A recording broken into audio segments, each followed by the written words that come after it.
As promised, we're going to get to Manchester United, and we want to hear from your fans, actually. Hashtag transfer talk on what needs to happen in the last few days of the window. It's a big game tonight against Liverpool in the Monday Night Football. Work off the pitch is going into new recruits. Let's speak to Owen Churchill from United View TV. Good morning to you, Owen. In terms of your transfer business so far, what have you made of it? Good morning, Tom. Yeah, the transfer business so far has been quite interesting, really, hasn't it? I think you look at, obviously, the signings we have made throughout Malacia provides good backup to Luke Shaw. You also look at Lisandro Martinez. Yes, there's questions about can he compete in the Premier League. Erik ten Hag has pushed back on that, saying that the data doesn't necessarily prove that. You also look at Christian Eriksen, technically sound player, shrewd bit of business by Manchester United. Now Casemiro, that's the defensive midfielder that we are looking for, but we're still short. We knew we were short going into the first game against Brighton. We're clearly short after that game against Brentford. So with 10 or so days left, you are getting now this panic station scattergun approach that we have associated with the previous regime. And I think that's kind of typical for Manchester United. Whilst the players we have signed are quality players and do improve the squad, clearly we still need more. Well, Casemiro, medical over the weekend, £70 million move. That one is looking close, and we know that Manchester United, or we're told, they will go in for a second big bid for Antony. I know you've mentioned those two players. Is that all you need, though? Are they the only two that you need?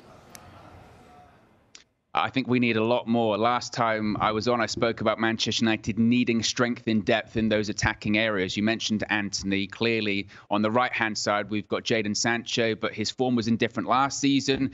We saw it in pre-season when he was out of action through illness. We have no replacements. So Antony on the right-hand side would definitely be a bonus, but not just on the right-hand side. You're looking at the left-hand side as well. Marcus Rashford, again, his form was very poor last season too. So you're looking at people like Cody Gakpo as a possible solution there. Just up front in general, Anthony Martial, we know his levels have been up and down over the years, plus his fitness record. Cristiano Ronaldo, we don't know about his future, so you could absolutely make the case to bring in another striker. You're also looking at the Frankie de Jong position. If that deal could happen, looks very unlikely now. Yes, we've got Casemiro as a ball-winning six, but we also need that deep-lying playmaker. You're also looking then towards maybe right-back, Aaron Wan-Bissaka, what his future is looking like. So you would need a replacement to provide competition for Diogo Dalot in the right-back area. David De Gea in goal too. He's made some mistakes at the beginning of this season. We want to play out from the back. Is he necessarily the best goalkeeper to be doing that? So possibly you could be looking at a backup option there. So you're looking at, as we've got, well, again, about a week or so left of the transfer window, possibly 4 or 5 positions that there's a really strong case that we need recruiting. And again, it's getting towards the end of the window, and it's really panic stations time, it feels like. And the recruitment team will of course, be wanting to balance the books as well and offload some players. Eric Bailly, he seems to be on his way to Marseille. Who else do you think could leave? As I mentioned, Aaron Wan-Bissaka in the right-back position. Of course, there have been links to him going back to Crystal Palace. That could certainly be a possibility there too. I think James Garner is quite a surprising one for myself personally. I think there were questions whether he would be leaving again on loan this season. Of course, very successful period at Nottingham Forest in the Championship. There was the expectation he might get an opportunity in the first team. That seems unlikely now, and he could be leaving on a permanent transfer. And then you've got some of those players that have been around the squad for a long period of time that could also leave, people like Phil Jones, Axel Tuanzebe. So whilst we still need a lot of incomings, as you mentioned, you do have to balance the books and raise some funds possibly to pay for these big signings. Owen, great to speak to you this morning. Thank you. Cheers. Thank you very much. Had a couple of tweets come in from about Manchester United. Actually, Johnny McRobert says, honestly, I think adding the likes of Casemiro, Antony, and he's thrown in Gakpo as well will be 3 great additions to Manchester United, but feel we need more quality in depth in a lot of key positions. He says right back, box-to-box midfielder and striker. And Jez says Manchester United have to get Antony transfers sorted and we need a forward. And he suggested a few who he would let go as well, including McTominay, Rashford and Ronaldo, as long as Ronaldo does still want to leave the club.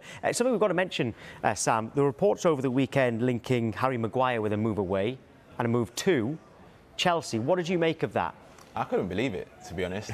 It was trending and it was going quite far. You know, I saw quite a few United fans explaining how he would do well in Chelsea's system and, you know, playing in a back three. But it just doesn't make sense to me. You know, he's their captain, one. He's got a contract up until 2025 with a year extension as well. And again, he's their captain. So I don't think that would look good on Manchester United, but also they need the depth at centre-back. You know, they're losing Eric Bailly, who's going to Marseille on loan.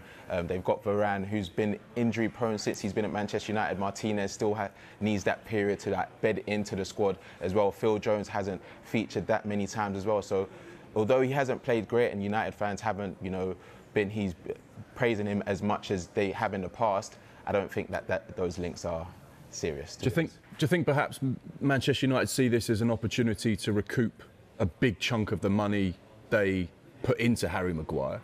And whether or not you think he's been successful, he's still an England defender, he's still an excellent character, he's a great guy, he's still a quality player.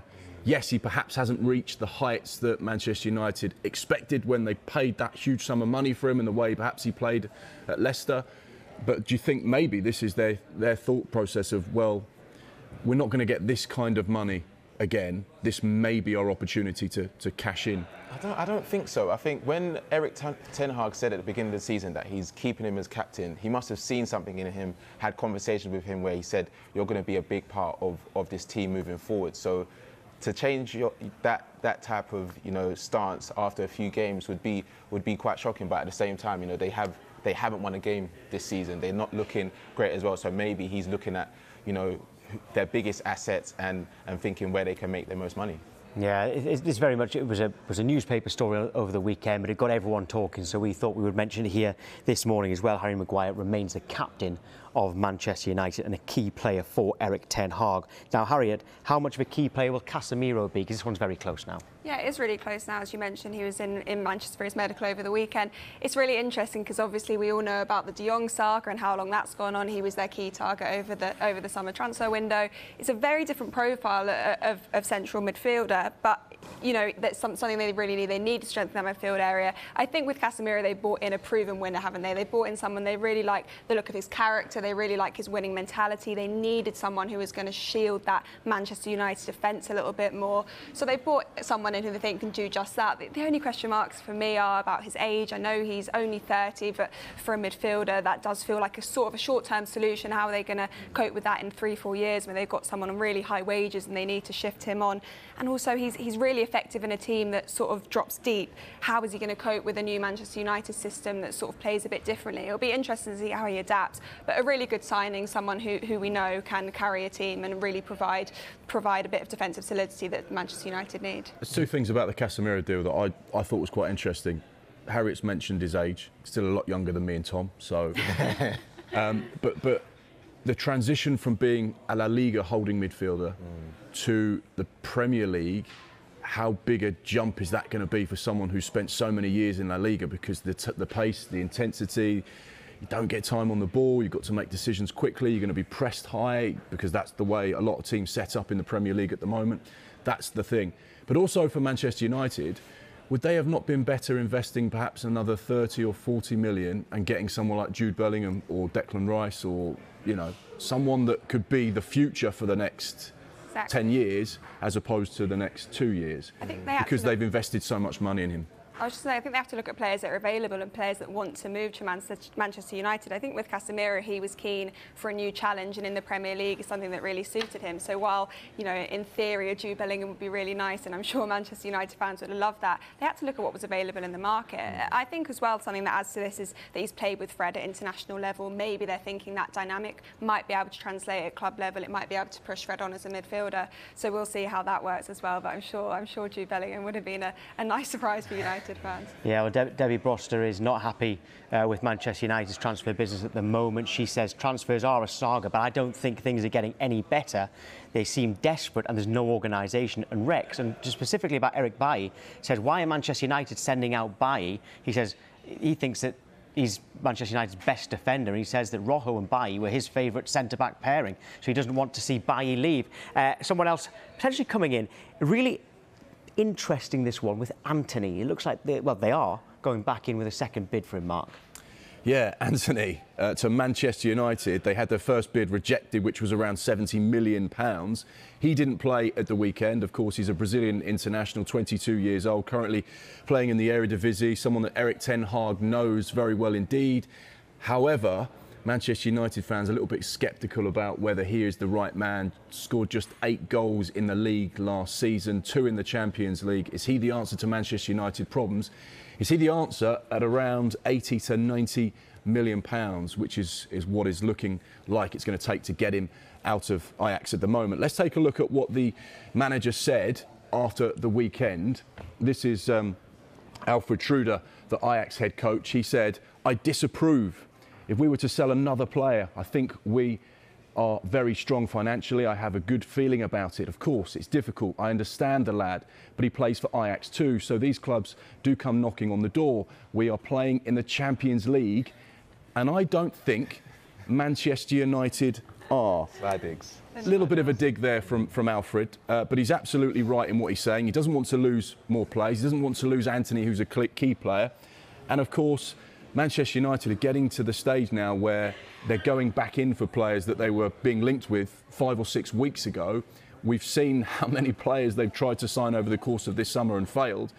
And at some stage, they're going to have to just go all out for a player that they believe will make them a better side. And right now, Antony seems to be that man.